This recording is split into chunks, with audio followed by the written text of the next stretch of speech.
Hello guys, welcome back to our new mini vlog. और आप देख सकते हैं दोस्तों, टाइगर खाट के नीचे पड़ा हुआ धूप सेक रहा है, क्योंकि खाट के ऊपर धूप तेज लग रही है और ये इसलिए खाट के नीचे पड़ा है।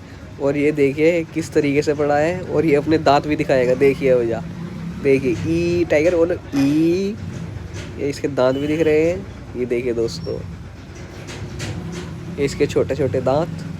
की मांगे मैं पूरी करता हूँ। मेरी एक ही तो मांग रहती है कि सब्सक्राइब कर दो चैनल को। तो जिसने भी चैनल को सब्सक्राइब किया है उसको जय हिंद, जय भारत और दिल से सैल्यूट। इस तरीके का सैल्यूट जिन्होंने सब्सक्राइब कर रखा है और जिन्होंने नहीं किया है कर दो यार आज।